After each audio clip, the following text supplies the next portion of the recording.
Hi friends, welcome to K2V YouTube channel. இன்னைக்கு நாம பார்க்க போற ரெசிபி சீஸி பால் கொல்கட்டை. இந்த ரெசிபிக்கான வீடியோக்குள்ள போறதுக்கு முன்னாடி நம்ம K2V YouTube சேனலை இன்னும் நீங்க சப்ஸ்கிரைப் பண்ணலன்னா சப்ஸ்கிரைப் பண்ணி பெல் பட்டன் பிரஸ் பண்ணிக்கங்க.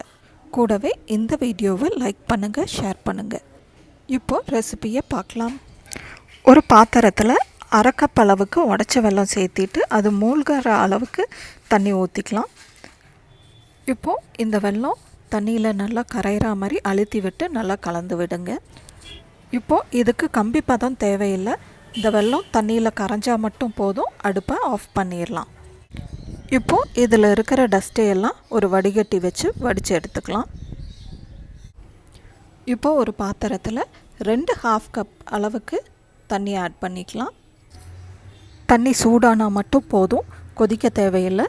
இந்த ஸ்டேஜில் ஒரு பிஞ்ச் அளவுக்கு சால்ட் ஆட் பண்ணி நல்லா கலந்து விட்டுக்கலாம். அடுத்ததாக 2 டேபிள் ஸ்பூன் அளவுக்கு நெய் ஆட் பண்ணிக்கலாம்.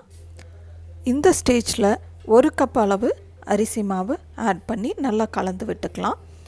நான் எப்போவும் இந்த கொழுக்கட்டைக்கு 2 கப் தண்ணிக்கு 1.5 கப் அரிசி மாவு ஆட் பண்ணுவேன். இந்த ரெசிப்பியில் நாம் சீஸை கொழுக்கட்டைக்கு நடுவால் ஸ்டஃப் பண்ண போகிறோம். இப்போது அந்த கொழுக்கட்டையை பிச்சு பார்க்கும்போது சீஸியாக தெரியணுன்னா கொழுக்கட்டை நல்லா சாஃப்டாக இருந்தால் மட்டும்தான் அந்த சீஸ் நல்லா த்ரெட் மாதிரி வரும்.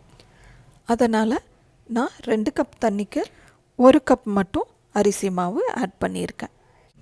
இதை நல்லா கட்டி இல்லாமல் நல்லா கலந்து விட்டதுக்கப்புறம் நல்லா தேய்ச்சி விட்டுட்டு ஒரு லிட் வச்சு க்ளோஸ் பண்ணி இது ஆறுற வரைக்கும் க்ளோஸ் பண்ணி வச்சிடலாம்.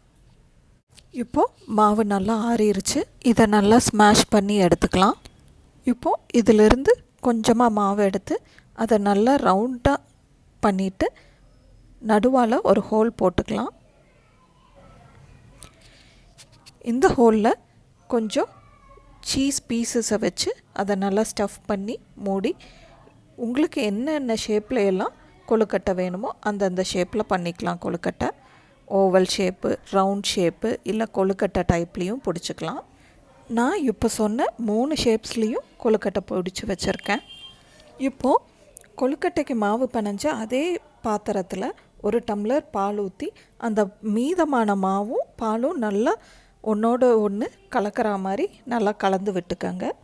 இது எதுக்காகன்னா அந்த மீதி மாவும் பாலும் கலந்து கொதி வரும்போது கொஞ்சம் பாலோட கன்சிஸ்டன்சி கெட்டியாக கிடைக்கும். பால் நல்லா கொதி வர வேண்டியதில்லை. பால் லைட்டாக சூடானால் போதும். நாம் பிடிச்சி வச்ச கொழுக்கட்டை பீசஸ் எல்லாத்தையும் அதில் ஆட் பண்ணிடலாம். இப்போது எல்லா கொழுக்கட்டை பீசஸையும் பாலில் ஆட் பண்ணியாச்சு. இப்போ ஒரு லிட் வச்சு க்ளோஸ் பண்ணிடலாம். ஆல்ரெடி நம்ம அரிசி மாவை ஹாட் வாட்டரில் தான் போட்டு கலந்து எடுத்துருக்கோம். அதனால் கொழுக்கட்டை மாவு ஆல்ரெடி ஹாஃப் பாயில்டாக தான் இருக்கும். அதனால் இதை ரொம்ப நேரம் கொதிக்க வைக்க வேண்டியது இல்லை. ஜஸ்ட் 5 மினிட்ஸ் குக் ஆனதும் ஓப்பன் பண்ணிடலாம். இந்த ஸ்டேஜில் நம்ம எடுத்து வச்ச பாகு தண்ணியை இதோட ஆட் பண்ணிடலாம். பாகு சேர்த்தி ஒரு கொதி வந்தால் போதும். நம்ம சீஸி பால் கொழுக்கட்டை ரெடி ஆயிடுச்சு. இது ஒரு சர்விங் பவுலுக்கு ட்ரான்ஸ்ஃபர் பண்ணிடலாம். இதோட கார்னிஷிங்க்கு நெய்யில் வறுத்த முந்திரியும் 2 ஏலக்காயும் போட்டிருக்கேன். ஸோ இந்த ரெசிபியை நீங்களும் உங்கள் வீட்டில் ட்ரை பண்ணி பாருங்கள். இந்த கொழுக்கட்டை எப்படி இருக்குன்னு எனக்கு கமெண்ட் செஷனில் கமெண்ட் பண்ணுங்கள். இந்த ரெசிபிக்கு ரிலேட்டட் ரெசிபி லிங்க்ஸை கீழே டிஸ்கிரிப்ஷன் பாக்ஸில் கொடுத்துருக்கேன். அந்த ரெசிபீஸையும் நீங்கள் உங்கள் வீட்டில் ட்ரை பண்ணி பாருங்கள். Okay, bye friends.